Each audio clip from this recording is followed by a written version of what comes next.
মুসলমান ঘরের ছেলেমেয়েরা, বারা, তরুণেরা, এ নবী পাকের প্রেমিকেরা মনে রেখে দেবেন কোন ইমামে হাসান হুসাইনের কথা বলছি, শুনে রেখে দেন।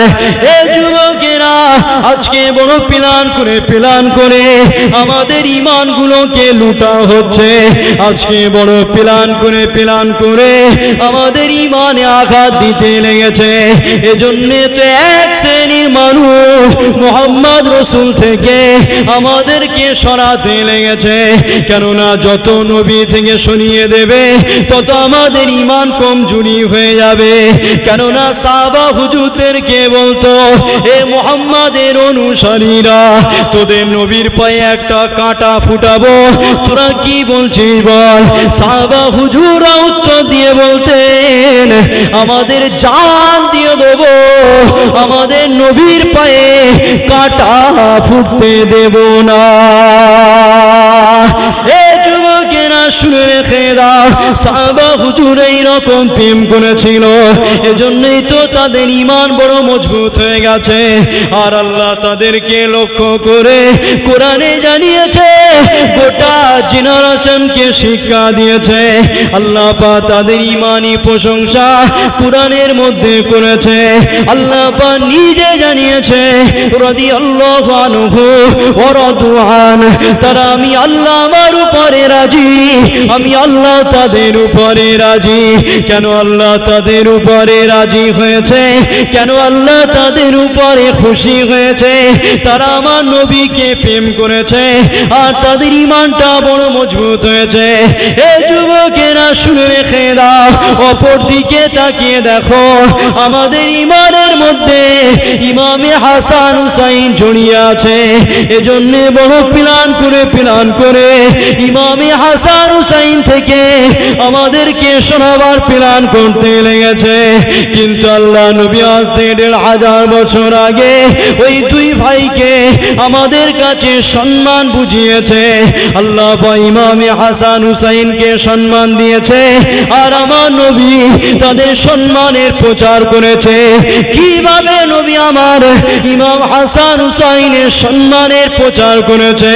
আল্লাহ নবী এক তারিখে মদিনার মসজিদে জুম্মার খুতবা দিতে লেগেছে। আল্লাহ নবী জুম্মার খুতবায় ব্যস্ত, আর এদিকে ইমাম হাসান হুসাইন তেনারা তখন অনেক ছোট ছিলেন। হুজুরের আস্তে আস্তে হেঁটে হেঁটে মদিনার মসজিদে দিয়ে যেতে লাগলো। আল্লাহ নবী এদিকে খুতবা দিতেছিলেন, আর ইমামে হাসান হুসাইন যখনই মদিনার মসজিদে ঢুকতে যাবে, নবী পাকের নূরের নজরটা পড়ে গেছে। আল্লাহ নবী খুতবা দেওয়াকে বন্ধ করে ইমাম হাসান হুসাইনকে কোলে নিয়ে চুমা দিয়ে আল্লাহ নবী তাদেরকে মিম্বরে বসিয়ে দিয়ে আবারও খুতবা দেওয়া শুরু করে। এই যুবকেরা, কোন ইমাম হাসান হুসাইনের কথা বলছি, শুনে রেখে দাও। আল্লাহ নবী আবার খুতবা শুরু করেছে। এবারে খুতবা শেষ হয়ে গেছে, নামাজ শুরু হয়ে গেছে।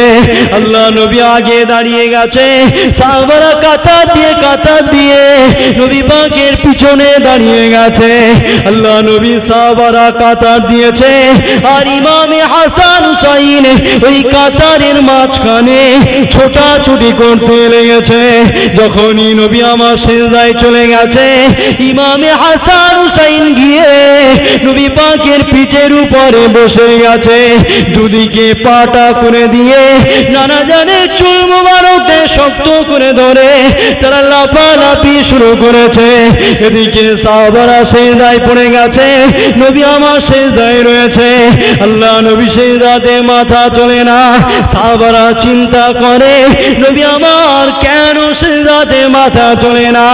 এই যুবক, শুনে রেখে দাও, ইমামে হাসান হুসাইন নবী পাকের পিঠের উপরে বসে আছে, তারা নবী পাকের পিঠে নামে না। এজন্য নবী আমার তাসবিহটা বাড়িয়ে দিলেন, আল্লাহ নবীও মাথাটা তোলে না। এই যুবকেরা, বেশ কিছুক্ষণ হয়ে যাওয়ার পরে একজন সাহাবা বলতে লেগেছে, যখনই অনেকক্ষণ হয়ে গেছে নবী আমার সিজদাতে মাথা তোলে না, আমি আমার মাথাটাকে একটু উঁচু করে নবীকে দেখতে লাগলাম। যখনই নবীর দিকে তাকালাম আমি দেখতে পেলাম ইমামে হাসান হুসাইন নবী পাকের পিঠের উপরে বসে আছে, এজন্য নবী সিজদাতে মাথা তুলতে পারে না। আল্লাহ নবী সাহাবা বলতে লাগলেন, আমি আমার হাতটাকে লম্বা করে দিয়ে ইমামে হাসান হুসাইনকে নবী পাকের পিঠে নামাতে গেছি। যখনই তাদেরকে নামাতে গেছি নবী আমার নামাজ হালাতে পিছন দিকে ইশারা করে বলতে লেগেছে, এ আমার সাহাবারে, তোমরা আমার ইমাম হাসান হুসাইনকে আমার পিঠ থেকে নামিয়ে দেবে না। আরো জোরে বলুন সুবহানাল্লাহ। আল্লাহ তাদের দুই ভাইকে সম্মান দিয়েছে, ইজ্জত দিয়েছে, আর এই সম্মান ইজ্জতের প্রচার মোহাম্মদ রসুল করেছে, জানাকে আল্লাহ দোনো জাহানের সুলতান করেছে। সেই নবী ইমাম হাসান হুসাইনের প্রচার করেছে কিভাবে, কি সম্মান দিয়েছে। আজকে তো বছরে একদিন নবী ইমাম হাসান হুসাইনের আলোচনা হয়, অথচ যাকে আল্লাহ দোনো জাহানের সুলতান করেছে সেই নবী জুম্মার খুতবাকে বন্ধ করে ইমাম হাসান হুসাইনকে কোলে নিয়ে আদর করছে। জোরে বলো, কোন ইমামে হাসান হুসাইন? সাহাবারা মাঝখান কাতার দিয়ে দাঁড়িয়ে গেছে, নবী ইমামের জায়গায় দাঁড়িয়েছে, আর কাতারের মাঝখানে ইমাম হাসান হুসাইন ছোটাছুটি করছে। নবী যখনই সেজদায় চলে গেলেন, নানা জানের পিঠের উপরে দুদিকে পা করে চুলটাকে ধরে লাফালাফি করছে। এদিকে অনেকক্ষণ হয়ে যায়, নবী সেজদা থেকে মাথা তোলে না। কেন? নবী চিন্তা করছে, যদি আমি নবী সেজদা থেকে মাথা তুলি ইমাম হাসান হুসাইন পড়ে যাবে, দুই ভাইয়ের আঘাত লেগে যাবে। তাই নবী সুবহান রাব্বিয়াল আলা এই তাসবিহটাকে বাড়িয়ে দিলেন, নবী সেজদা থেকে মাথা তোলে না যতক্ষণ ইমাম হাসান হুসাইন পিঠ থেকে নিজের ইচ্ছায় নামেনে, ততক্ষণ আমার নবী সেজদা থেকে মাথাও তোলেনি। জোরে বলো। এদিকে একজন সাহাবা চিন্তা করছে যে নবীর উপরে কেউ কি কোনো আঘাত করলো, আক্রমণ করলো। তাই সাহাবা হুজুর নামাজ হালাতে মাথাটাকে তুলে নবীর দিকে দেখলেন, নবীর দিকে দেখলেন যে ইমাম হাসান হুসাইন দুদিকে পা করে নবীর চুলটাকে ধরে লাফালাফি করছে। সাহাবা হুজুর পিঠ থেকে নামাতে গেছে। সাহাবা হুজুর বলছে, আমি আমার হাতটাকে লম্বা করে পিঠ থেকে নামাতে গেছি। যখনই নামাতে গেছি নবী আমার এই বগলের ভিতর থেকে পিছন দিকে হাত ইশারা করে হাত নাড়া দিয়ে বুঝাতে চেয়েছে আমার হাসান হুসাইনকে পিঠ থেকে নামিয়ে দেবে না। জোরে বলো। তাহলে যে হাসান হুসাইন হুজুরের জন্য নামাজকে নবী বাড়িয়ে দিয়েছে, যে হাসান হুসাইন হুজুরের জন্য নবী আমার সেজদা তাসবিহকে বাড়িয়ে দিয়েছে, আজকে বড় প্ল্যান করে সেই ইমামে হাসান হুসাইনের আজকে বন্ধ করার চেষ্টা করছে। আজকে বড় প্ল্যান করে সেই ইমাম হাসান হুসাইন থেকে আমাদেরকে সরাবার চেষ্টা করছে। কিন্তু শুনে রেখে দাও, ইমামে হাসান হুসাইনের সম্মান আল্লাহ দিয়েছে, আর নবী বলে দিয়েছে আল হাসান ওয়াল হুসাইন সাইয়্যিদা সাওয়াবি আহলিল জান্নাহ। জোরে বলুন। আল্লাহ সম্মান দিয়েছে আর নবী প্রচার করে বলে দিয়েছে, শোনো, এই দুনিয়ার জমিনে যত যুবক এসেছে আর আসবে, আর জান্নাতে সবাই তো যুবক হয়ে উঠবে, ছেলেদের কথা বলছি, ওই প্রত্যেকটা যুবক প্রত্যেকটা পুরুষের জন্য আল্লাহ নেতা ইমাম হাসান হুসাইনকে করেছে। জোরে বলুন। আর দুনিয়ার জমিনে যত মহিলা এসেছে আর আসবে, প্রত্যেকে যুবতী হয়েই জান্নাতে যাবে, আর ওই প্রত্যেকটা নারী যুবতীদের সরদারিনী আল্লাহ আম্মাজান ফাতেমাকে করেছে। জোরে বলুন। কেন কেন ইমাম হাসান হুসাইনের সম্মান ইজ্জত আলা হবে না? কার পেট থেকে ইমাম হাসান হুসাইন এসেছে? আম্মাজান ফাতেমার দিকে তাকিয়ে দেখো, আম্মাজান ফাতেমা, নবীর ঘরে কান্নার আওয়াজ, কে দুনিয়ায় ভূমিষ্ঠ হয়েছে? না, নবীর ঘরে ফাতেমা এসে গেছে। জোরে বলুন।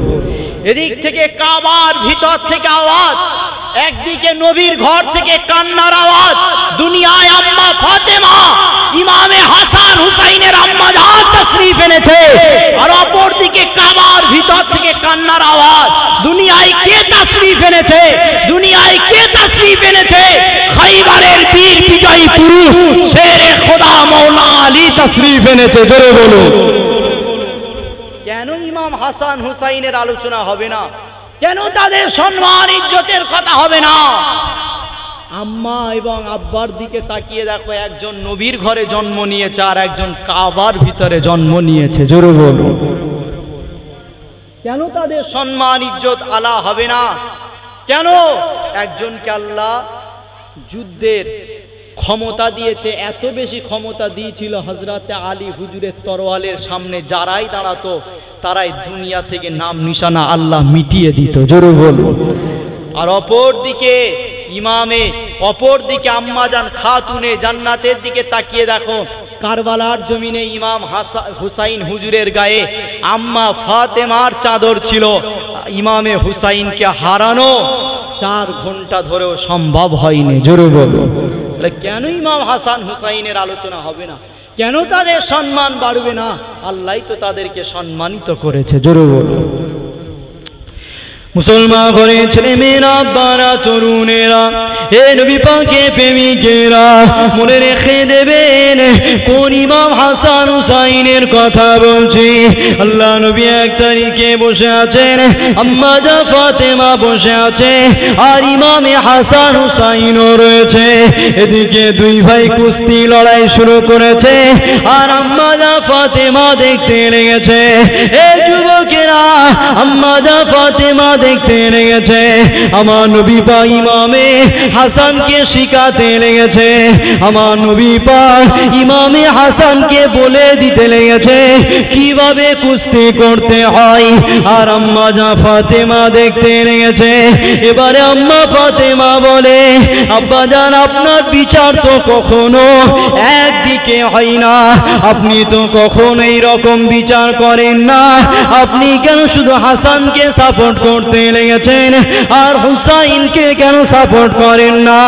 এই যুবকেরা শুনে রেখে দাও, দোনো জাহানের সুলতান আমার নবী পাক উত্তর দিয়েছিল, এ বেটি ফাতেমা রে, আমি তোমার আব্বা জান, এই চোখে যেটা দেখতে পাই তুমি ফাতেমা সেটা দেখতে পাও না। আব্বা জান আপনি কি এমন দেখতে পান যেতে এমন করে ইমামে হাসানকে সাপোর্ট করেন আর হুসাইনকে সাপোর্ট করেন না?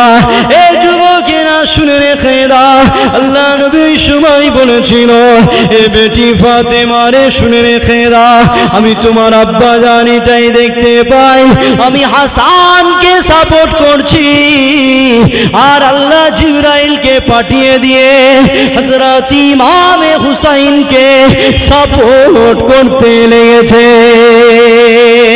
এই যুবকেরা শুনে রেখে দাও, তাদের 2 ভাইকে আল্লাহ কি নিয়ামত করেছে নবী আমার জানিয়ে দিয়েছে, হাসানও আমি নবী আমার থেকে, হুসাইনও আমি নবী আমার থেকে।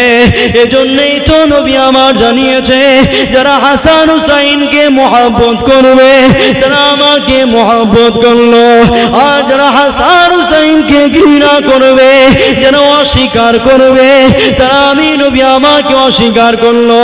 কেননা হাসানও আমার থেকে, হুসাইনও আমার থেকে। এজন্য হাদিসের কিতাবের মধ্যে পাওয়া যায়, ইমামে হাসান হুজুরকে একদিকে দাঁড় করিয়ে দাও, মনে হবে ইমামে হাসান হুজুর দাঁড়িয়ে আছে, ইমামে হুসাইন হুজুরকে আর একদিকে দাঁড় করিয়ে দাও, মনে হবে ইমামে হুসাইন হুজুর দাঁড়িয়ে আছে। আর ইমামে হাসান হুজুর আর ইমামে হুসাইন হুজুর, এই 2 ভাইকে এক জায়গাতে দাঁড় করিয়ে দাও, তাদের 2 ভাইকে একসঙ্গে দেখলে তাদের দিকে যখনই আপনি তাকাবেন, একসঙ্গে দেখার জন্যে আপনার মনে হবে ইমামে হাসান আর হুসাইন নয়, দোনো জাহানের সুলতান মুহাম্মদ রাসূল দাঁড়িয়ে আছে।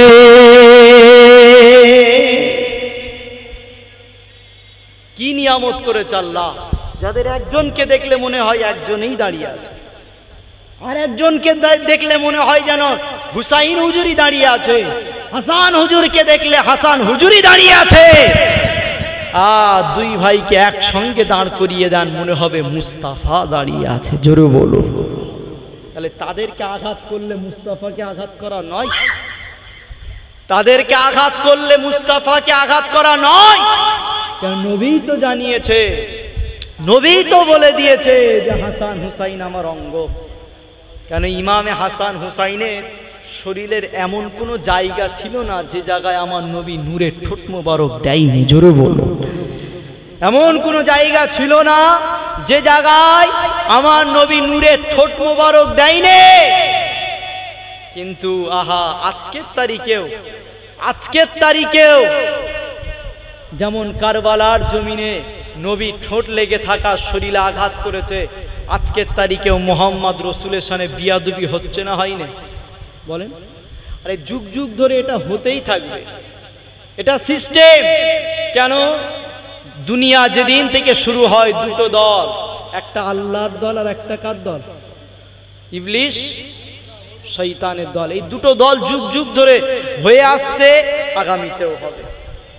আর যত দিন যাবে তত মুসলমানের পরিস্থিতি আরো ভয়ঙ্কর হবে। কেন? ঈমান রাখা বড় কঠিন হবে। কেন? আল্লাহ রসুল জানিয়েছেন, কিতাবুল ফিতনের মধ্যে পাওয়া যায় যে দুনিয়ার জমিনে যেভাবে পানি বর্ষণ হয়, এমন একটা সময় আসবে ওইভাবে দুনিয়ার জমিনে ফিতনা বর্ষণ হবে। দুনিয়ার জমিনে যেমন পানি হচ্ছে এখন, ওই রকম করে ফিতনা বর্ষণ হবে। আর কোরআন হাদিস খুলে দেখো, পড়ে দেখো, মনে হয় সেই পিরিয়ড হয় এসে গেছে আর নাই খুব তাড়াতাড়ি আসছে, এসে গেছে আর নাই খুব তাড়াতাড়ি আসছে। কেন? আজকে বড় বড় ঈমানদাররাও ঈমান হারা হয়ে যাচ্ছে। আজকে বড় বড় মুফতি মৌলানারা তারাও ঈমান হারা হয়ে যাচ্ছে। কেন? শুনে রেখে দাও, এই ওয়াকফ সম্পত্তি নিয়ে সবাই চিল্লাচ্ছিল, ওয়াকফ সম্পত্তি নিয়ে সবাই কথা বলছিল। চিল্লানোর মতো মুফতির অভাব ছিল না, চিল্লানোর মতো টুপিওয়ালা দাড়িওয়ালার অভাব ছিল না। সবাই কলকাতার ডাক দিয়েছিল। আর দেখো, যখন কেউ একজন বলে দিল দিল্লি চলো, আন্দোলন হচ্ছে না বন্ধ হয়ে গেছে? বলেন না, হচ্ছে না বন্ধ হয়ে গেছে? তার আগে তো সবাই চিল্লাচ্ছিল। তাহলে আজকে মুসলমানরা ঈমান হারা হচ্ছে না, হয়নি? যদি ঈমান থাকতো, কে কি বলছে দেখার দরকার নাই, আমার মসজিদকে বাঁচাবার জন্য আমাকে নামতে হবে। কে কি বলছে দেখার দরকার না, আমার মাদ্রাসাকে বাঁচাবার জন্য আমাকে নামতে হবে। আজকে লজ্জা, আজকে মুসলমানের লজ্জা। যে আমি শুনছিলাম ভাইজান ওয়াজ করছিল, দীঘায় যে মন্দিরটা তৈরি হয়েছে সেটা নিয়ে কথা বলছিল। কিন্তু তার মধ্যে থেকে একটা কথা বলি, ওই দীঘায় যে মন্দিরটা তৈরি হয়েছে, গতকাল মনে হয়, কাল না হয় পরশু এরকমই হবে, প্রসাদ মুসলমানের বাড়িতে দিচ্ছে না, দেয় না? শুধু হিন্দু ভাইদের বাড়িতে দিয়েছে না আমাদের বাড়িতেও দিচ্ছে? তো আওয়াজ দেন না, আমার কথা খারাপ লাগছে? আমরা মুসলমান, আজকে আমাদের অস্তিত্বটা কোথায় চলে গেছে যে আমাদের বাড়িও প্রসাদ আসছে? এই সাহসটা হলো কি করে? কেন? এই ভারতের জমিনটা শুধু তো হিন্দু ভাইদের জন্য নয়, এই পশ্চিম বাংলাটা শুধু হিন্দু ভাইদের জন্য নয়। এই পশ্চিম বাংলায় অন্য ধর্মের মানুষের যতটা অধিকার আছে, ভারতে অন্য ধর্মের মানুষের যতটা অধিকার আছে, মুসলমানেরও ততটা আছে। এটাই হলো আমার সংবিধান, এটাই হলো আমার সংবিধান। কিন্তু আজকে খারাপ লাগছে, কই আমরা তো কাউকে জোর করে টুপি পরাইনি, কই আমরা তো কাউকে মসজিদে ঢুকাইনি, আমরা তো বলিনি যে আমাদের তাবারুক নিয়ে যাও। এগুলো কি করে হচ্ছে? মুসলমানের ঈমান লুটার চেষ্টা করছে। আজকেই একজন মুসলমান আমাকে বলছিল, আজকেই একজন মুসলমান বলছিল যে খেয়ে নিই তারপরে যা হয় হয়। ভাইজান কি বলে গেছে? খাওয়া যাবে না? যাবে না? যাবে? হারাম না হালাল? আর মুসলমান বলছে খেয়ে নিই তারপরে যা হয় হোক। তাহলে কি হুসাইন হুজুরের আলোচনা করব? কি হুসাইন হুজুরের আলোচনা করব? ইমামে হুসাইনকেও গদির অফার দিয়েছিল, ইমাম হুসাইনকেও টাকার অফার দিয়েছিল, ইমাম হুসাইনকেও ক্ষমতা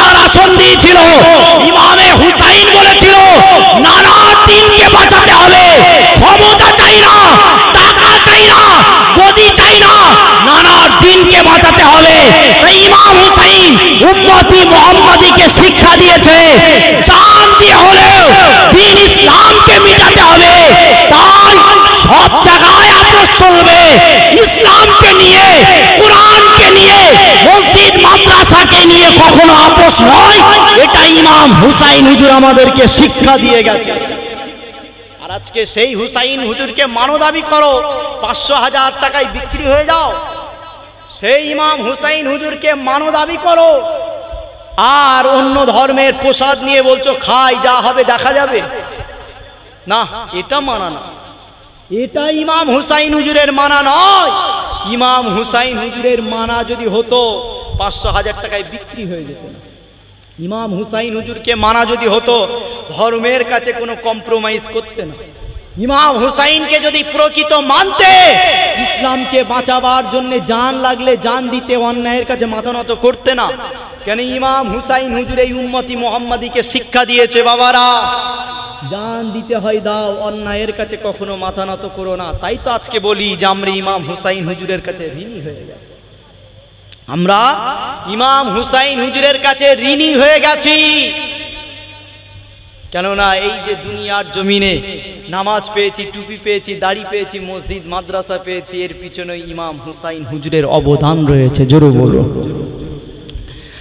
মুসলমান ঘরে ছেলে মেয়েরা, বারা তরুণেরা, এ নবী পাকে প্রেমিকেরা মনে রেখে দেবেন কেন কারবালাটা হয়েছিল, কেন ইমাম হুসাইন হুজুর এজিদি লস্করদের বিরুদ্ধে দাঁড়িয়েছিল, কেন ইমামে হুসাইন হুজুর নবীর নওয়াসা হবার পরেও তিনাকেও কেন তরোয়াল ধরতে হয়েছিল। অন্য কোনো বিষয় নয় গো। আজকেও যেমন মুসলমানকে কিনা হচ্ছে, ইমামে হুসাইনকেও কিনতে চেয়েছিল। আজকে যেমন মুসলমানকে ক্ষমতার অফার দেওয়া হয়, ইমামে হুসাইনকেও দেওয়া হয়েছিল। আজকে যেমন মুসলমানকে গদির অফার দেওয়া হয়, ইমামে হুসাইনকেও দেওয়া হয়েছিল। এই যুবক শুনে রেখে দাও, পার্থক্য এই জায়গায় দাঁড়িয়ে গেছে। আমাদের অফার দিলে আমরা বিক্রি হয়ে যাই, আমরা লাল আলোয় বিক্রি হয়ে যাই, আমরা ব্লু আলোয় বিক্রি হয়ে যায়।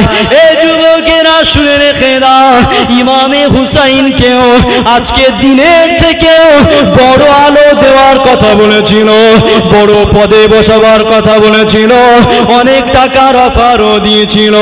কিন্তু ইমাম হুসাইন হুজুর বিক্রি হয়নি, এজন্যই কারবালা হয়েছিল। ইমামে হুসাইন এজিদকে মানেনি, এজন্যই কারবালা হয়েছিল। ইমামে হুসাইন নাচ গানকে মেনে নেয়নি, এজন্যই কারবালা হয়েছিল। ইমামে হুসাইন জুলুম অত্যাচারকে মেনে নেয়নি, এজন্যই কারবালা হয়েছিল। ইমামে হুসাইন অসভ্যতামী সাম্রাজ্যকে মেনে নেয়নি, এজন্যই কারবালা হয়েছিল। ইমামে হুসাইন নারীদের উপরে জুলুমকে মেনে নেয়নি, এজন্যই কারবালা হয়েছিল। ইমামে হুসাইন ভাই ভাইয়ে যুদ্ধ চাইনে, এজন্যই কারবালা হয়েছিল। ইমামে হুসাইন মদকে মিটাতে চেয়েছিল, এজন্যই হাতে তরোয়াল ধরেছিল। এই যুবক শুনে রেখে দাও, ইমামে হুসাইনও যদি আজকে আমাদের মতো বিক্রি হয়ে যেত, তাহলে কারবালা হতো না। ইমামে হুসাইন যদি আমাদের মতো লোভে পড়ে যেত, তাহলে কারবালা হতো না। ইমামে হুসাইন যদি ক্ষমতার আসন নিয়ে নিত, তাহলে আজকে কারবালার জমিন হতো না। কিন্তু ইমামে হুসাইন হুজুর আমার এই দুনিয়াকে শিক্ষা দিয়েছে, বাবারা শুনে রেখে দাও, অন্যায়ের কাছে কখনো মাথা নত করবে না। এজন্য আমরা ইমামে হুসাইনকে যারা মানি, আমরা ইমাম হুসাইনের কাছে ঋণী হয়ে গেছি। কেননা এই যে টুপিটা আমরা মাথায় পরি, ইমাম হুসাইন হুজুরের অবদান রয়েছে। আমরা মুখে দাড়ি রাখি, ইমাম হুসাইন হুজুরের অবদান রয়েছে। আমরা কোরআন পড়ি, ইমাম হুসাইন হুজুরের অবদান রয়েছে। আমরা মসজিদ মাদ্রাসা তৈরি করি, ইমাম হুসাইন হুজুরের অবদান রয়েছে। এই যুবক লোকেরা তাই বলে দিয়ে যায় আজকে অনেকে জিদ আমাদেরকে অফার দেবে, আজকে অনেকে জিদ আমাদের কিনার জন্য চেষ্টা করবে। তাই ইমাম হুসাইন হুজুরের সুন্নাত অনুযায়ী আমরাও তাদেরকে বলে দেবো জান দিতে হয় দেব, অন্যায়ের সঙ্গে আপোষ করব না। সব জায়গায় মেনে নেব। বাপকে গাল দাও, মাকে গাল দাও, একটা মেরে নাও, সহ্য করব। ইসলামের কাছে, নবীর কাছে, কুরআন, মসজিদ, মাদ্রাসার কাছে কখনো কম্প্রোমাইজ নয়। সব জায়গায় মুসলমান আমরা মাথা হ্যাট করে নিচ্ছি, কিন্তু ইসলাম, মুহাম্মদ রসুল, মসজিদ, মাদ্রাসা, কোরআন এর উপরে যখন অত্যাচার হবে আমরা তো চুপ থাকবো না, কেন এটা তো আমাদের ইমানের অঙ্গ। এইগুলোই তো আমাদের ইমানকে মজবুত করার শিক্ষা দেয়। তাই তোমরা প্ল্যান করে এইগুলোকে মিটাবে, কিন্তু আমরা যারা হুসাইনি আমরা বলতে চাই হুসাইন হুজুর শিক্ষা দিয়েছে উম্মতি মুহাম্মাদিকে জীবনের শেষ নিঃশ্বাস পর্যন্ত অন্যায়ের কাছে মাথা নত করবে না। আজকে আমরাও বলি যে যতদিন আমরা বেঁচে থাকবো, নিঃশ্বাস থাকবে, আমরা অন্যায়ের কাছে মাথা নত করব না। ইমামে হুসাইনকে দেখে জান দিতেও রাজি আছি, ঠিক না বেঠিক? আমরা ইমাম হুসাইনকে ফলো করে যদি ইসলাম, মসজিদ, মাদ্রাসা, কোরআন এর পক্ষে দাঁড়িয়ে জান দিতে হয়, জান দিতে রাজি আছি। অন্যায়ের কাছে মাথা নত করব না। এই ঈমান যখন তৈরি করতে পারবেন তখনই আমরা কামিয়াবি হব, তখনই আমরা অধিকার নিয়ে বাঁচতে পারবো, তখনই আমরা মাথা উঁচু করে বাঁচতে পারবো। যখনই আমাদের মধ্যে হুসাইনি ভাব এসে যাবে, কারো ক্ষমতা হবে না মুসলমানের বাড়ি অন্য ধর্মের খাবার পাঠানো। যখনই আমরা হুসাইনি হয়ে যাব, যখনই আমরা 500,000 টাকায় বিক্রি হওয়াকে বাদ দেব, যখনই আমরা কারো দালালি করাকে ছেড়ে দেব, কারো ক্ষমতা হবে না যে আমাদের টুপি খুলানো, কারো ক্ষমতা হবে না যে মসজিদ মাদ্রাসাগুলোকে ভেঙে দেওয়া। আজকে খারাপ লাগছে, বড় বড় ইমানদাররাই তো দালালি করছি, এজন্যই মসজিদ মাদ্রাসা একের পর এক আমাদের হাতছাড়া হয়ে যাচ্ছে। আজকে মুসলমান ইমানদাররা যদি এক থাকতো, কারো ক্ষমতা হতো মুসলমানের সম্পত্তিকে মিটিয়ে দেওয়া, কারো ক্ষমতা হতো মুসলমানের সম্পত্তিকে দখল করা। আজকে এই যে মুসলমানের সম্পত্তিটা দখল করা হচ্ছে, এতে শুধু অন্য ধর্মের মানুষের হাত আছে এটা নয়, এর মধ্যে অনেক মুসলমানও ঢুকে বসে আছে। যারা ক্ষমতায় আছে অনেক মুসলমানের মধ্যে ঢুকে বসে আছে। তাই তো নিজেকে হাইলাইট করার জন্য, ভাইরাল করার জন্য বলেছিল কলকাতায় চলো, হাইলাইট করার জন্য ডেকেছিল। কিন্তু উপর থেকে যখনই যা দালালি করে মানা করে দিয়েছে, সব সমাবেশ আন্দোলন বন্ধ হয়ে গেছে। কিন্তু আব্বাস সিদ্দিকী ভাইজান আজ থেকে চিল্লাই না, আজ থেকে চিল্লাচ্ছে এই ওয়াকফ সম্পত্তি নিয়ে দীর্ঘ কম বেশি আমার জানা মতে 5-6 বছর ধরে চিল্লাচ্ছে। আজকে তো বিল পাস হয়ে গেছে, হচ্ছে এইরকম হচ্ছে, অনেকটাই আমাদের কাছ থেকে নিয়েছে। কিন্তু যখন এই রকম কোনো কথা আসেইনি, তখনও ভাইজান বলেছিল সজাগ হও, না হয় এই সম্পত্তিটা কেউ কেড়ে নেবে। মুসলমান লিডার তৈরি হও, মুসলমান নেতা তৈরি হও, না হয় আমাদের সম্পত্তি আস্তে আস্তে হাতছাড়া হয়ে যাবে বলেছিল। অনেকের খারাপ লেগেছিল, কিন্তু আজকে মিলছে তো, অনেকের খারাপ লেগেছিল। আর আজকে এই যে এই জায়গায় বসে বসে এই কথাগুলো বলছি, হয়তো অনেকে অনেক কিছু বলতে পারে, বলো কোনো অসুবিধা নাই। এই মুসলমান হাফেজ, মাওলানা, মুফতি, বক্তা এদেরকে চুপ করিয়ে রেখেই তো আজকে আমাদের দিয়ালে পিঠ থেকে গেছে।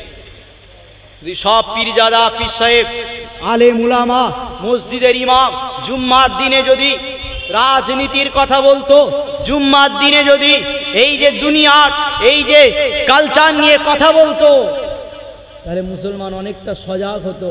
তো যখনই আমাদের মতো বক্তারা এইরকম মঞ্চে উঠে রাজনীতির কথা বলে, তখন বলে হুজুর কেন রাজনীতি করবে, হুজুর কেন রাজনীতির কথা বলবে, হুজুর কেন দেশের কথা বলবে। হুজুররা বলেনে বলেই তো আজকে আমাদের সম্পত্তি কেড়ে নিচ্ছে। যে প্রথম থেকে যদি সবাই সজাগ করত, মসজিদের ইমামগুলো যদি মহল্লার মানুষকে সজাগ করত, তাহলে মনে হয় আজকে আমাদের এই দিন দেখতে হতো না, আর আমাদের ইমানগুলো কমজোরি হতো না। সবাইকে যদি ইমামে হুসাইন হুজুরের শিক্ষা দেওয়া হতো, তাহলে ইমাম হুসাইনকে ফলো করে আজকে কারোর কাছে দালালি না করে বুক চিতিয়ে বাঁচতাম, তাতে জান দিতে হলেও হাসতে হাসতে জান দিতাম, শহীদি মৃত্যু বরণ করে দুনিয়া থেকে চলে যেতাম। জোরে বলুন। মুসলমান ঘরে ছেলে মেয়েরা, বারা তরুণেরা, এ নবী পাকের প্রেমিকেরা মনে রেখে দেবেন কোন ইমামে হাসান হুসাইনের কথা বলছি, শুনে রেখে দেন। আল্লাহ পাক তাদেরকে সম্মান দিয়েছে, আর নবী আমার ইমামে হাসান হুসাইনের সম্মান এই দুনিয়ার মানুষের কাছে প্রচার করে দিয়েছে। আল্লাহ নবী নিজে জানিয়ে দিয়েছে এবং আমাদের কাছে বলে দেওয়ার পরে তাদের সম্মান ইজ্জতকে আল্লাহ আরো বাড়িয়ে দিয়েছে।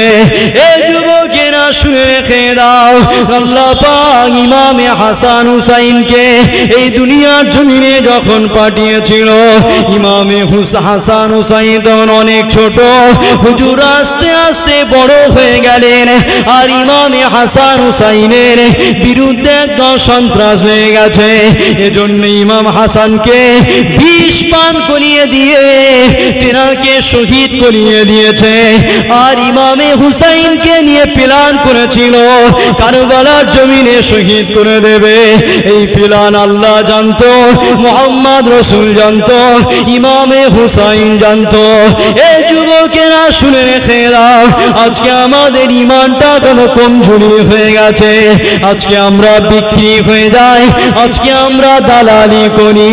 অথচ ইমামে হুসাইনের দিয়ে তাকিয়ে দেখো, ইমামে হুসাইন হুজুর জানতো কারবালার জমিনে তেনাকে শহীদ হতে হবে, কিন্তু ইমামে হুসাইন হুজুর কারবালাতে কখনো পিছিয়ে আসেনি। এই যুবকেরা শুনে রেখে দাও, আজকে আমাদের সত্যের পক্ষে থাকার জন্যে হয়তো আমাদের উপর একটু জুলুম আসছে, সত্যের পক্ষে থাকার জন্যে হয়তো আমাদেরকে মার খেতে হচ্ছে, আজকে সত্যের পক্ষে থাকার জন্যে হয়তো আমাদের জেলে যেতে হচ্ছে, আজকে সত্যের পক্ষে থাকার জন্যে হয়তো আমাদের ঘর ছাড়তে হচ্ছে। এই যুবকেরা কিন্তু ইমামে হুসাইনের দিয়ে তাকিয়ে দেখো, নবী পাকের নওয়াজা হবার পরেও আল্লাহ পাক তিনাদেরকে এত সম্মান এত ইজ্জত দেওয়ার পরেও তাদের উপরে আল্লাহ পরীক্ষা নিয়েছে। কিভাবে পরীক্ষা নিয়েছে? কারবালার ময়দানে দাঁড় করিয়ে দিয়েছে। কিভাবে পরীক্ষা নিয়েছে? তাদেরকে রক্তাক্ত করে দিয়েছে। এই যুবকেরা, কারণ আল্লাহর কোরআন আমাদেরকে জানিয়েছে যারাই দুনিয়ার জমিনে আসবে আর এসেছে সবার উপরেই পরীক্ষা এসে যারা আসবে, যারা যে লেভেলের মানুষ আল্লাহ তাদেরকে সেই রকম করে পরীক্ষা নেবে। কেননা নবী ইব্রাহিমের দিয়ে তাকিয়ে দেখো, নবী ইব্রাহিমকে আল্লাহ 80 বছর বয়সে একটা বাচ্চা দিয়েছে। এত বয়স হয়ে যাওয়ার পরেও একটা সন্তান দিয়েছে। ওই সন্তান নিয়ে আল্লাহ পরীক্ষা করেছে। নবী ইব্রাহিমকে আল্লাহ এত সম্মান দেওয়ার পরেও আগুনে ফেলে পরীক্ষা নিয়েছে। এই যুবকেরা শুনে রেখে দাও, কিন্তু নবী ইব্রাহিম কখনো পিছিয়ে যায়নি। এজন্য আল্লাহর কোরআন আমাদেরকে জানিয়েছে, ওয়াইদিবতালা ইব্রাহিম রাব্বুহু বিকালিমাতি ফাতাম্মাহুন্না ক্বালা ইন্নী জাইলুকা লিন-নাসি ইমামা। হযরত নবী ইব্রাহিমকে আল্লাহ পরীক্ষা নিয়েছে, যেমন পরীক্ষা হুসাইন হুজুরকে নিয়েছে, নবী ইব্রাহিমকেও নিয়েছে। আর ইব্রাহিম নবীকে পরীক্ষা নিওয়াই ইব্রাহিম নবী জিতে গেছে, ইব্রাহিম নবী পাস করেছে। তাই আমার আল্লাহ ঘোষণা করেছে, এ দুনিয়ার মানুষ শুনে রেখে দাও, আমার ইব্রাহিমকে পরীক্ষা নিয়েছি আর আমার ইব্রাহিম পাস করেছে। এজন্য আমার ইব্রাহিমকে মানুষ জাতির জন্য নেতা বানিয়ে দিলাম। এই যে ইমাম হুসাইন হুজুরের উপরে পরীক্ষা হয়েছে, এটা নতুন কিছু নয়। আল্লাহর কোরআন বলছে, আল্লাযী খলাকাল মাউতা ওয়াল হায়াতা লিয়াবলুয়াকুম আইয়ুকুম আহসানু আমালা। আল্লাহ সৃষ্টি দুনিয়ার জমিনে যারা এসেছে আর আসবে প্রত্যেকের উপরে পরীক্ষা হয়েছে আর আগামীতেও হবে। আর যারা যত বড় ইমানদার হয়ে দুনিয়া থেকে চলে গেছে আল্লাহ তাদেরকে তত বড় পরীক্ষা নিয়েছে।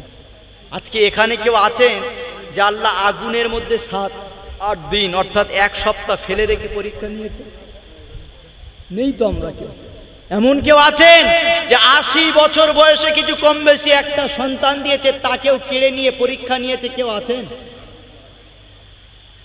আমাদের যদি একটু হালকা পরীক্ষা হয়, একটু মার খেতে হয়, জেলে যেতে হয়, ঘর ছাড়তে হয়, একটু আল্লাহ রোগ দেয়, আমরা আল্লাহর উপরে নারাজ হয়ে যাই। আহা, হযরতে নবী আইয়ুব তিনার দিকে তাকিয়ে দেখেন, হুজুরের গোটা শরীরটা আল্লাহ পোকা দিয়ে খাইয়ে দিয়েছে। আল্লাহ আইয়ুব নবীকে রোগ দিয়ে পরীক্ষা নিয়েছে, শরীরটা পচিয়ে দিয়েছে। এই শরীরে পোকা রক্তগুলো গোশগুলো চুষে চুষে খেতে লেগেছে। 1 তারিখের কথা, পোকাগুলো শরীর থেকে নেমে চলে যাচ্ছে আর হযরতে নবী আইয়ুব ওই পোকাগুলো নিয়ে নিয়ে শরীরে বসাচ্ছে। কোথায় যাও? তোমাদের খাবার, তোমাদের রুজি আল্লাহ আমার শরীরেই রেখেছে। জোরে বলুন।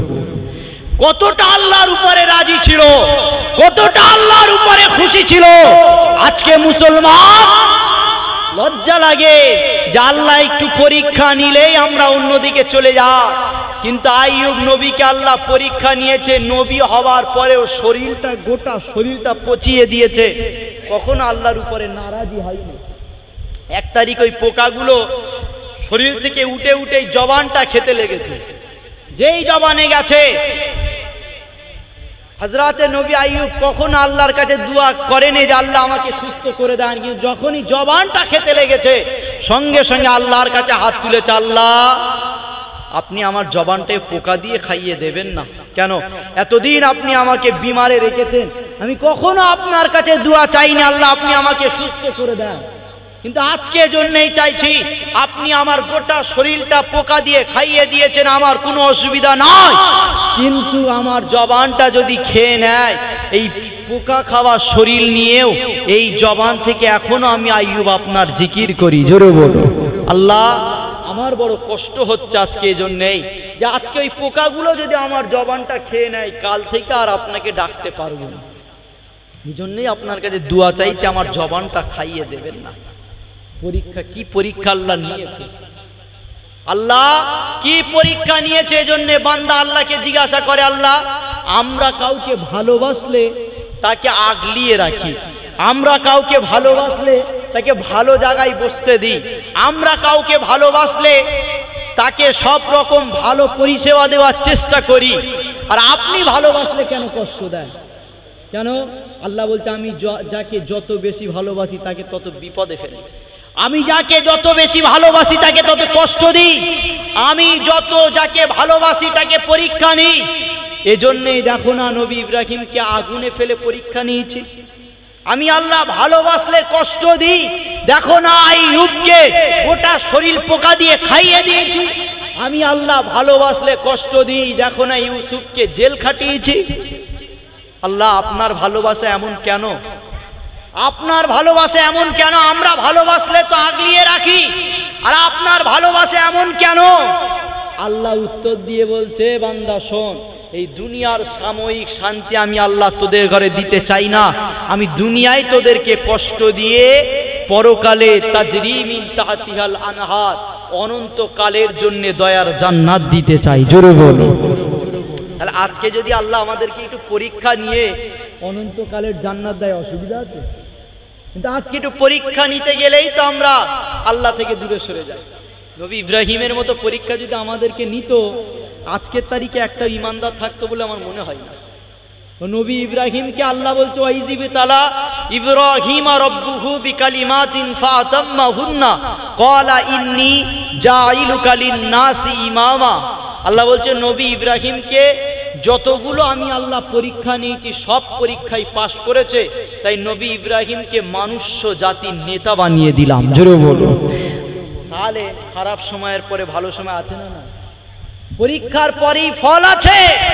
তাই নবী ইব্রাহিম সব পরীক্ষায় পাশ করেছে বলেই তো আল্লাহ তাকে মানুষ জাতির নেতা বানিয়ে দিয়েছে। জোরে বলো। মুসলমান ঘরে ছেলে মেয়েরা, বারা তরুণেরা, হে নবী পাকের প্রেমিকেরা, হযরতে নবী ইব্রাহিমকে আল্লাহ কেমন পরীক্ষা নিয়েছিল হে যুবকেরা শুনে রেখে দাও। হযরতে নবী ইব্রাহিমের ঘটনা আর ইমামে হুসাইনের ঘটনা অনেকটা একই মতো। কেননা শুনে রেখে দাও, ইমামে হুসাইন জিদের বিরুদ্ধে দাঁড়িয়েছিল আর হযরতে নবী ইব্রাহিম নমরুদের বিরুদ্ধে দাঁড়িয়েছিল। এদিকে ইমামে হুসাইন এজিদি নেতৃত্বকে মেনে নেয়নি আর হযরতে নবী ইব্রাহিম নমরুদের নেতৃত্বকে মেনে নেয়নি। এজন্যই দুজনের সিস্টেমটা একই হয়েছিল। এদিকে এজিদ ইমামে হুসাইনের বিরুদ্ধে দাঁড়িয়েছিল আর নমরুদ নবী ইব্রাহিমের বিরুদ্ধে দাঁড়িয়েছিল। হযরতে নবী ইব্রাহিমের বিরুদ্ধে দাঁড়িয়ে গেছে কিভাবে ইব্রাহিমকে মিটিয়ে দেওয়া যায়, কিভাবে ইব্রাহিমকে দুনিয়াতে সরানো যায়। এই যুবকেরা শুনে রেখে দাও, ইব্রাহিম নবীর বিরুদ্ধে বিশাল প্ল্যান তৈরি করতে লেগেছে। এবারে নমরুদ প্ল্যান করে বিশাল আগুন তৈরি করেছে। ওই আগুনে নবী ইব্রাহিমকে ফেলে দেবে। এত বিশাল আগুন তৈরি করে ফেলেছে, আগুনের কাছে যেতে পারে না। নবী ইব্রাহিমকে ফেলবে কেমন করে? এজন্যে পালকি সিস্টেম করেছে। ওই পালকি সিস্টেম করে নবী ইব্রাহিমকে আগুনে ফেলে দেবে। এই যুবকেরা শুনে রেখে দাও, নবী ইব্রাহিমকে যখনই পালকিতে তুলেছে হযরতে জিবরাইল চলে এসেছে। ও হযরতে নবী ইব্রাহিম, নমরুদ বড় প্ল্যান করে আপনাকে আগুনে ফেলতে চাইছে। আর এত বিশাল ভয়ঙ্কর আগুন যেখানে আপনি পড়লেই পুড়ে ছাই হয়ে যাবেন। তাই আমি আপনার কাছে এসেছি, আমি আপনাকে সহযোগিতা করতে এসেছি। এই যুবক শুনে রেখে দাও, ঈমান কাকে বলে আর আল্লাহ পাকের পরীক্ষা কাকে বলে। এদিকে আল্লাহ পাক পরীক্ষা নিচ্ছে আর হযরতে জিবরাইল চলে এসেছে। হযরতে জিবরাইল যখন বললেন, হযরতে নবী ইব্রাহিমকে বললেন আমি আপনাকে সহযোগিতা করতে এসেছি। হযরতে নবী ইব্রাহিম বলেছিল, হযরতে জিবরাইলকে বলেছিল তুমি এখানে চলে যাও, আল্লাহ পাক আমাকে পরীক্ষা নিতে লেগেছে।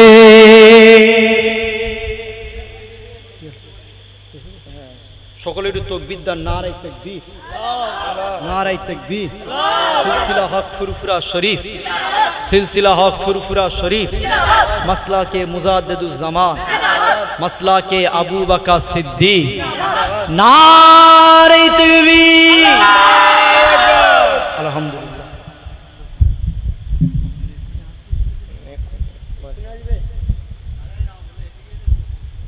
আমার আব্বারা ভাইয়েরা, ফুরফুরা শরীফ থেকে পীরজাদা ভাইজান হুজুর তিনি এসে গেছেন।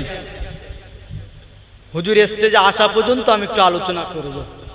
আমি যে কথা বলছিলাম মূল আলোচনায় ফিরে আসি যে যুগ যুগ ধরে যারা দুনিয়ার জমিনে এসেছে আর আসবে প্রত্যেকের উপর আল্লাহ পরীক্ষা নিয়েছে আর আগামীতেও নেবে।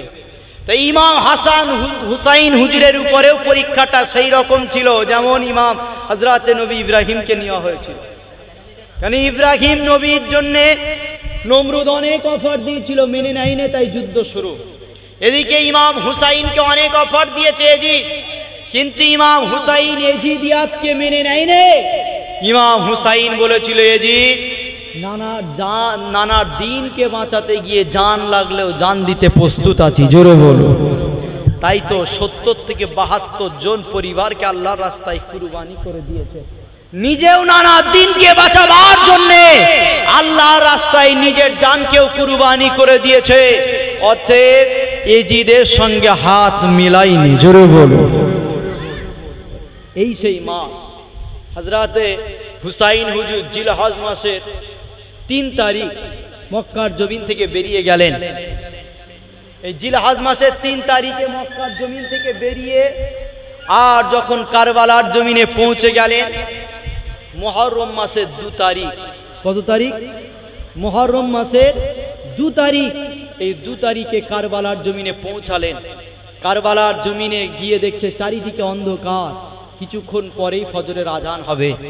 তো ফজরের আজান হয়ে গেছে, নামাজ হয়ে গেছে। একজনকে জিজ্ঞাসা করলেন এই জায়গাটার নাম কি? ইমাম হুসাইনকে বলা হলো এই জায়গাটার নাম হলো কারবালা। এটা শোনার পরে কি ইমাম হুসাইন হুজুর কারবালার জমিতে পিছিয়ে এসেছিল? যখন সকাল হয়েছে একজনকে জিজ্ঞাসা করেছে এই জায়গাটার নাম কি, বললো এই জায়গাটার নাম হলো কারবালা। তো এই কারবালার জমিনে ইমাম হুসাইন শহীদ হবে। সীমার ইমাম হুসাইনের বুকের উপরে বসে তরোয়াল চালাবে, এটা হুসাইন হুজুরের জানা ছিল। কিন্তু ইমাম হুসাইন জানতো কারবালার জমিনে আমি হুসাইন শহীদ হব, এটা আমার নানার ভবিষ্যৎবাণী ছিল। কেন আমার নানাকে আল্লাহ এমন সম্মান দিয়েছে, নানার কোনো কথা মিথ্যা হয় না। তাই ইমাম হুসাইন জানতো কারবালায় আমি শহীদ হব। তারপরেও কারবালা থেকে ফিরে আসেনি, এর নাম হলো ইমানদার। জোরে বলো। ইমাম হুসাইন কি বললেন? কারবালার জমিনেই খিমাবাদ, এই জায়গায় আমরা থাকবো। এবার ইমাম হুসাইনের খিমাবাদা হলো। এই এজিদি লস্করদের সঙ্গে কথা বলতে বলতে বলতে বলতে 1 সপ্তাহ কেটে গেছে। মুহররম মাসের 9 তারিখ এসে গেছে। মুহররম মাসের 9 তারিখ এসে গেছে। 1 সপ্তাহ পরে 9 তারিখ যখন এসে গেছে, 9 তারিখের রাত্রে হঠাৎ করে আওয়াজ, ইমাম হুসাইন বাইরে এসো। তুমি যখন এজিদি নেতৃত্বকে মেনে নেবে না, তুমি যখন আমাদের সাম্রাজ্যকে মেনে নেবে না, তাহলে যুদ্ধ করার জন্য প্রস্তুত হয়ে যাও। ইমাম হুসাইন বললেন ঠিক আছে, যুদ্ধ আমি তোমার সঙ্গে করব, যুদ্ধ করব, কিন্তু আজকের নয়। কেন আজকের রাতটা গুরুত্ব আছে না নাই? আজকে আশুরার রাত, এই রাতে গুরুত্ব আছে না নাই? আর ইমামে হুসাইন তো আহলে বায়াত, তাদেরকে ইমামে হাসান হুসাইনের জন্য ওই একটা রাতকে আল্লাহ 1000 রাতের চেয়ে উত্তম বানিয়েছে। জোরে বলো। তাই ইমামে হুসাইন পাক বলেছিলেন ঠিক আছে তোমাদের যুদ্ধকে মেনে নিলাম, কেন অন্যায়ের কাছে আপোষ করবো না, তোমরা যুদ্ধ করতে চাইলে তাতেই রাজি, কিন্তু আজকের রাতে নয়। কেন আজকের রাতটা হলো আশুরার রাত, এই রাতে আমরা ইবাদত করবো, আজকে তোমরা ফিরে যাও, কাল সকালে আসবে। তাদেরকে ফিরিয়ে দেওয়া হলো। এবারে ইমাম হুসাইন হুজুর খিমার মধ্যে চলে গেলেন। ইমাম হুসাইনের বোন জাইনাব, সৈয়দা জাইনাব, তিনি খিমার মধ্যে গেলেন ইমাম হুসাইন হুজুরের কাছে। গিয়ে দেখছেন ইমাম হুসাইন হুজুর উপরের দিকে এক নজরে তাকিয়ে তাকিয়ে কি যেন একটা দেখছে। জোরে বলো। আহা, কি দেখছে? তখনই নানাজান তাশরীফ এনেছে। ইমামে হুসাইন হুজুরের নানাজান দোনো জাহানের সুলতানের সঙ্গে কথা হচ্ছে। জোরে বলো। মুসলমান ঘরে ছেলে মেয়েরা, বারা তরুণেরা, এ নবী পাকের প্রেমিকেরা এবারে খিমা থেকে বেরিয়ে গিয়ে হযরতে সৈয়দা জাইনাব, যারা ইমামে হুসাইন হুজুরের সঙ্গে লড়াই করতে এসেছিল, অর্থাৎ ইমামে হুসাইনের আত্মীয় স্বজন ছিল, তাদের খিমার ভিতরে গেছে। যারা আহলে রসুল, আহলে বায়াত, তাদের ঘরেতে গেছে। এ যুবকেরা শুনে রেখে দাও, ইমান কাকে বলে আর আল্লাহ পাকের পরীক্ষা কাকে বলে। এবারে সৈয়দা জাইনাব ইমামে হুসাইন হুজুরের আত্মীয় স্বজনদের খিমার মধ্যে পৌঁছে গেছে। ইমামে হুসাইন হুজুরের সাথে কথা বলে এবারে অন্য খিমার মধ্যে চলে গেছে। ওই খিমার মধ্যে গিয়ে সৈয়দা জাইনাব বলতে গেছে, এ আমার ভাইয়ের সাথী সঙ্গীরা, আমি তোমাদের কাছে জানতে এসেছি, কাল যখন আমার ভাই ইমামে হুসাইন ওই কারবালার জমিনে দাঁড়িয়ে যাবে, সত্যের পক্ষে দাঁড়িয়ে যাবে, ন্যায়ের পক্ষে দাঁড়িয়ে যাবে, মসজিদ মাদ্রাসার পক্ষে দাঁড়িয়ে যাবে, কোরআনের পক্ষে দাঁড়িয়ে যাবে, না জানি আমার ভাইয়ের উপরে জুলুম অত্যাচার হবে।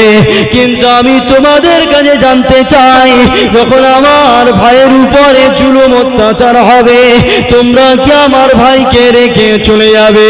যারা আহলে রসুল এসেছিল, ইমামে হুসাইন হুজুরের আত্মীয় স্বজন যারা এসেছিল, তারা একটাই জবাব দিয়েছিল, শরীরে 1 ফোঁটা রক্ত থাকতে ইমাম ইমামে হুসাইনকে কারবালার জমিনে আমরা যেতে দেব না। এবারে সাইয়েদা জাইনাব অন্য খিমার মধ্যে চলে গেলেন, যেখানে আহলে রসুল ছাড়া সাধারণ মানুষগুলো এসেছিল। এতক্ষণ ইমামে হাসান হুসাইন হুজুরের ইমানের কথা বলছিলাম, আহলে রসুলের ইমানের কথা বলছিলাম। এই যুবকেরা, সাধারণ মানুষদের ইমানের কথা শুনে রেখে দাও। যখনই সাইয়েদা জাইনাব ওই সাধারণ মানুষকে জিজ্ঞাসা করেছিল, কালকে যখন যুদ্ধ শুরু হয়ে যাবে, আমার ভাই ইমামে হুসাইন কারবালায় দাঁড়িয়ে যাবে, তোমরা কি আমার ভাইকে ছেড়ে চলে যাবে? এই যুবকেরা, যারা আহলে রসুল ছাড়া সাধারণ মানুষ এসেছিল, তারাও এক বাক্যে জবাব দিয়েছিল, ও হযরতে সাইয়েদা জাইনাব শুনে রেখে দাও, আমাদের শরীরে এক ফোঁটা রক্ত থাকতে ইমামে হুসাইনকে আমরা ছেড়ে যাব না।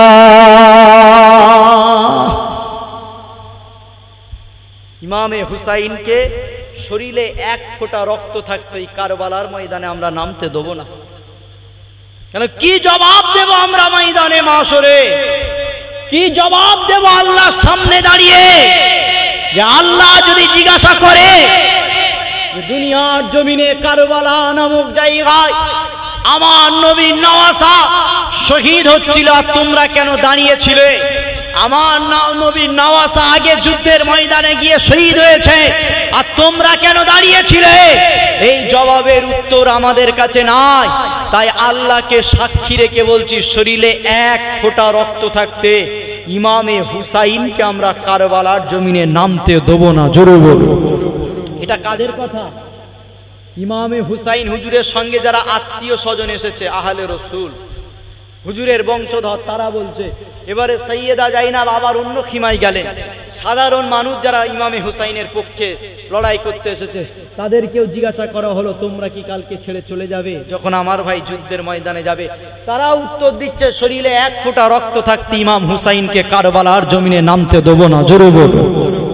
এবারে হযরতে সাইয়েদা জাইনাব আবার ইমাম হুসাইন হুজুরের খিমায় এলেন। কথোপকথন হওয়ার পরে ইমামে হুসাইন বললেন, যাও, যারা আমার সঙ্গে যুদ্ধ করতে এসেছে তাদেরকে আমার কাছে হাজির করো। নবী বংশে যারা এসেছিল তাদেরকে হাজির করা হলো, এবং নবী বংশ বাদ দিয়ে যারা সাধারণ মানুষ এসেছিল তাদেরকেও হাজির করা হলো। ইমামে হুসাইন ওই কারবালার জমিনে বলেছিল যে তোমাদের সঙ্গে এজিদের কোনো শত্রুতা নয়, তোমাদের সঙ্গে কোনো দুশ্মনী নয়। আমি এজিদি নেতৃত্বকে মেনে নিইনি, মদকে মেনে নিইনি, জুয়াকে মেনে নিইনি, ফানসানকে মেনে নিইনি, মানুষের উপরে জুলুম অত্যাচারকে মেনে নিইনি। এজন্য এজিদের সঙ্গে আমার দুশ্মনী, এজিদ আমাকে মারতে চাই, তোমরা চলে যাও। সাথী সঙ্গীদের বললেন, এজিদের সঙ্গে দুশ্মনী আমার, তোমরা চলে যাও। তারা উত্তর দিয়ে বলছেন, না, ইমামে হুসাইন অর্থাৎ আলীর কলিজার টুকরা, ফাতেমার নূরের নজর, ইমামে হুসাইন কারবালার জমিনে লড়াই করবে, আর আমরা ইমাম হুসাইনকে ফেলে চলে যাব, এটা কখনো সম্ভব নয়। ইমাম হুসাইন বললেন, তাহলে যে সমস্ত মহিলারা এসেছো আজকের দিনে লড়াই করতে, তোমরা চলে যাও, তোমরা চলে যাও।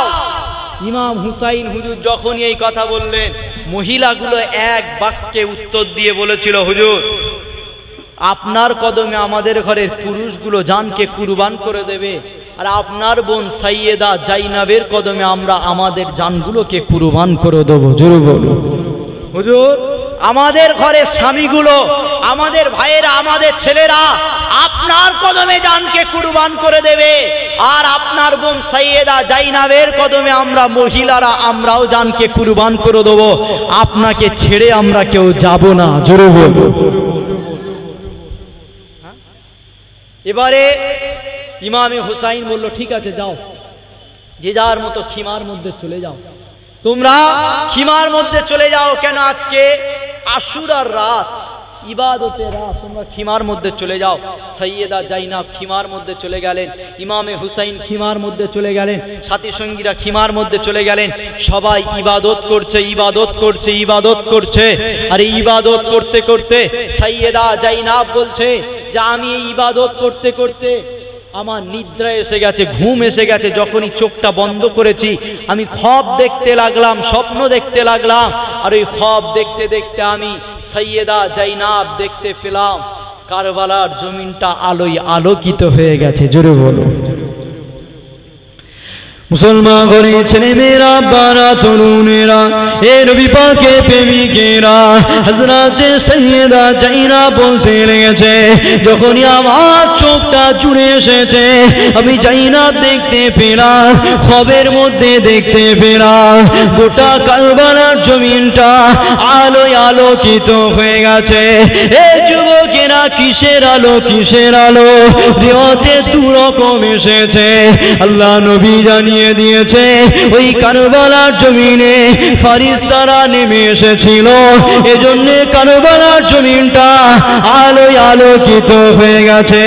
আর হযরত সৈয়দা জাইনাব বলতে লেগেছে আমি সৈয়দা জাইনাব খ্ববের মধ্যে দেখতে পেলাম ওই কারবালার জমিনটা আলোয় আলোকিত হয়ে গেছে।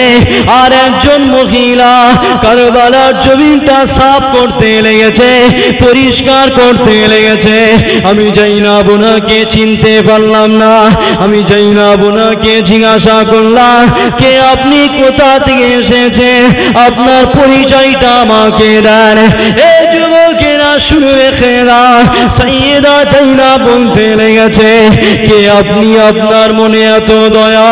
কেননা যে পিরিয়ডের কথা বলছি ওই পিরিয়ডের মানুষগুলো মানুষের উপরে জুলুম করত, ভাই ভাইয়ের উপরে জুলুম করত, বাপ ছেলের উপরে জুলুম করত, ছেলে সন্তানদের বাপ সন্তানদের উপরে জুলুম করত। এই যুবকেরা শুনে রেখে দাও, যে পিরিয়ডের কথা বলছি ওই পিরিয়ডের নারীদের উপরে জুলুম করত, তাদেরকে হত্যা করে মেরে দেওয়া হতো। যে পিরিয়ডের কথা বলছি ওই পিরিয়ডে মানুষের মধ্যে দয়া ছিল না গো। এই যুবকেরা, কেননা ১৫০০ বছর আগে হযরত ঈসা নবী চলে যাবার পরে আমার নবী দুনিয়ার জমিনে আসার আগে ওই রকম সাম্রাজ্য চালু হয়েছিল। মানুষ মানুষের উপরে জুলুম করত, মানুষ মানুষকে কীটদাস বানিয়ে রেখেছিল। আজকে যদি আমাদের ভারতের কথা বলি, এই ভারতের জমিনে মানুষ মানুষকে কীটদাস বানিয়ে রেখেছিল। উঁচু জাত নিচু জাত ভেদাভেদ করে রেখেছিল। নিচু জাতের মানুষ যারা ছিল তাদের গলায় ঘুন্টা দেওয়া হতো, তারা যখনই রাস্তা দিয়ে হেঁটে যেত।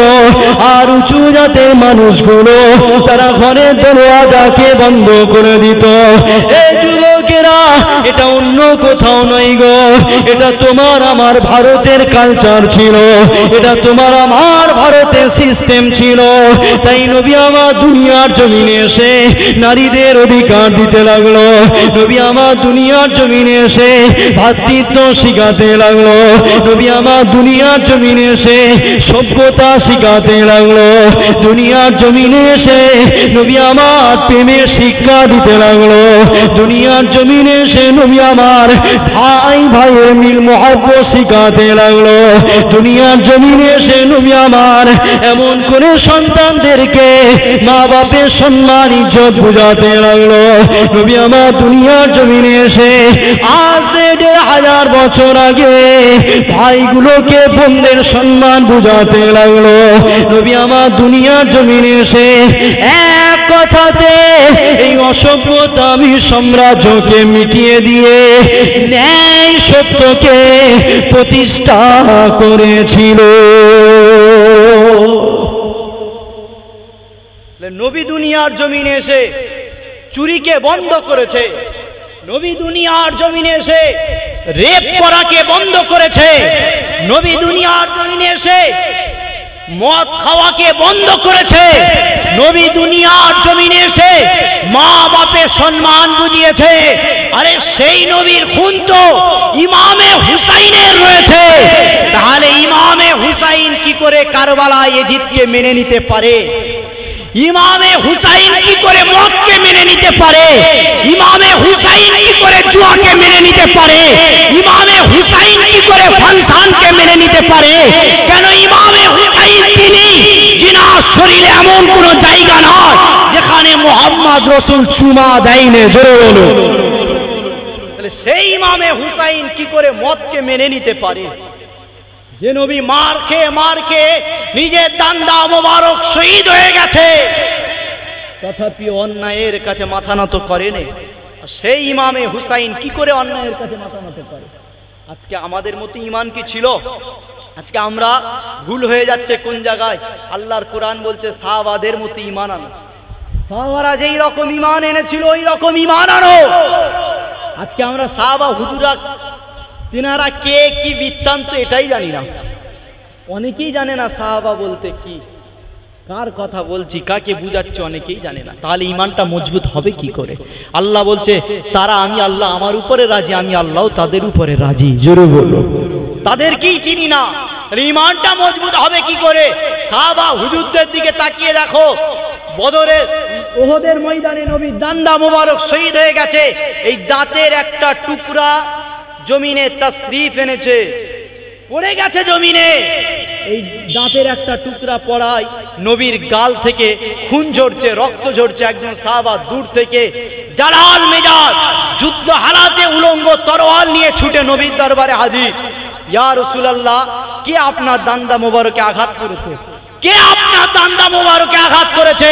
কার ক্ষমতা হলো আমার নবীর উপরে আঘাত করেছে? ইয়া রাসূলুল্লাহ, কে আপনার উপরে আঘাত করেছে বলেন। নবী শুধু ইশারা দেখিয়েছে, নবী ইশারা দেখিয়েছে যে আমার উপরে অত্যাচার করেছে ওই দিকটাই গেছে, এই ইশারাই কাফি, দ্বিতীয় কিচ্ছু বলতে হয়নি। সাহাবা হুজুর উলঙ্গ তরোয়াল নিয়ে ছুটেছে, উলঙ্গ তরোয়াল নিয়ে ছুটেছে যে আমার নবী দান্দা মোবারকে আঘাত করেছে। ধর থেকে মাথাকে আলাদা করে নবীর কদমে হাজির করে দিয়েছে। জোরে বলো। শুধু ইশারা করেছে, হুজুর যে আপনার দাঁতে আঘাত করেছে ওই দিকটাই গেছে। ধর থেকে মাথা আলাদা করে নবীর দরবারে হাজির। ইয়া রাসূলুল্লাহ, দেখেন তো এই কিনা, দেখেন তো এই আপনার দান্দা মোবারকে আঘাত করেছে কিনা? নবী বলছে হ্যাঁ, এই তো আমাকে মেরেছে, এই তো আমাকে আঘাত করেছে।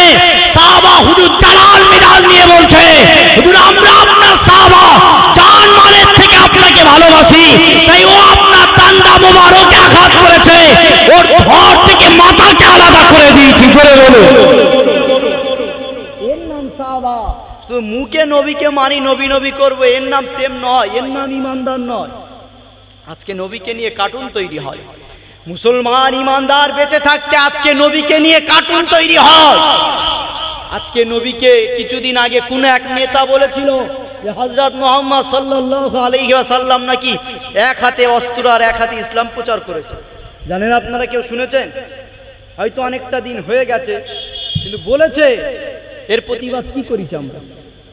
না, বিচার ব্যবস্থা আছে, কি হয় পরে দেখা যাবে। কিসের বিচার? কিসের বিচার? মুহাম্মদ রাসূলকে নিয়ে কার্টুন তৈরি হয়, নবীর সামনে বিয়াদবি করায় বিচার দেখছো? সাহাবা হুজুরা কখনো বিচারের আশায় থাকেনি। নবীকে কেউ গাল দিয়েছে, নবীকে কেউ আঘাত করেছে, অত্যাচার করেছে, বিচারের আশায় থাকেনি। শুধু নবী ইশারা করে দিয়েছে, নবীর দান্দা মোবারক শহীদ হয়ে গেছে, গাল থেকে তখনও রক্ত বন্ধ হয়নি, ধর থেকে মাথা আলাদা করে নবীর দরবারে হাজির করেছে। জোরে বলুন। আমরা বিচারের আশায় থাকি, দেখা যাক কি হয়, কি ফায়সালা লেয়। সাহাবা হুজুরা আঘাত করেছে, রক্ত তখনও বন্ধ হয়নি যে আমার নবীর উপরে আঘাত করেছে, ধর থেকে মাথা আলাদা করে দিয়েছে। জোরে বলুন। এর নাম সাহাবা। এই জন্য আল্লাহ বলছে আমিনু কামা আমানান নাস, আমিনু কামা আমানান নাস। এমনি বলেন, আল্লাহ বলেছে তাদের মতো ঈমান আনো আমার হাবিবের সাহাবাদের মতো। জোরে বলো। কেন? হাবিবের সাহাবারা নবীর উপরে এমন ঈমান এনেছে, আমার নবীর হাই হা বলতো, নাই না বলতো। এই জন্যই তো আল্লাহ তাদের ঈমানই প্রশংসা করে বলেছে যে তাদের মতো ঈমান আনো। কারা? আমার হাবিবের সাহাবারা যেমন ঈমান এনেছিল। জোরে বলো। নবীর সাহাবারা কেমন ঈমান এনেছিল? একজন সাহাবার আব্বাকে মারার জন্য প্ল্যান তৈরি হচ্ছে, একজন সাহাবার আব্বাকে মারার জন্য প্ল্যান তৈরি হচ্ছে। সাহাবারা গোল করে ঘিরে বসে আছে, নবী আছে, সেখানে প্ল্যান হচ্ছে আর একজন সাহাবার আব্বাকে মারার জন্য। আর যার আব্বাকে মারার জন্য প্ল্যান হচ্ছে সেই সাহাবা নবীর দরবারে হাজির। নবী আমার আলোচনাকে বন্ধ করে দিলেন, নবী আলোচনাকে বন্ধ করে দিলেন, কেন যার আব্বাকে মারার প্ল্যান হচ্ছে সেই হাজির। আর আলোচনা হবে? বন্ধ হয়ে গেছে আলোচনা, চুপ হয়ে গেছে। সাহাবা হুজুর এসে বললেন, ইয়া রাসূলুল্লাহ, বিয়াদবি নেবেন না, আপনি নাকি আমার আব্বাকে মারার জন্য প্ল্যান করছেন। আল্লাহ নবী বলছে, সাহাবা কে বলল তোমায়? নবী ভাবছে যে হয়তো সাহাবা বাপের হয়ে সুপারিশ করতে এসেছে, যে হুজুর আমার আব্বাকে মারবেন না, এরকম সুপারিশ করতে এসেছে। সাহাবা হুজুর বলছে, ইয়া রাসূলুল্লাহ, আপনি আমাকে ভুল বুঝবেন না, আমি বাপের হয়ে সুপারিশ করতে আসিনি হুজুর, আমি এটাই বলতে এসেছি, আমার কানে খবর এসেছে আপনি আমার বাপকে মারার প্ল্যান করছেন, তা আমার কানে খবর এসেছে, তা আমি এটাই বলতে এসেছি হুজুর, যখন আমার বাপের মাথা আপনার দরকার হবে, প্রয়োজন হবে, অন্য কাউকে বলবেন না, আমার বাপের কাটা মাথাটাকে আমাকে বলবেন, আপনার কাছে হাজির করে দেবো। জোরে বলো।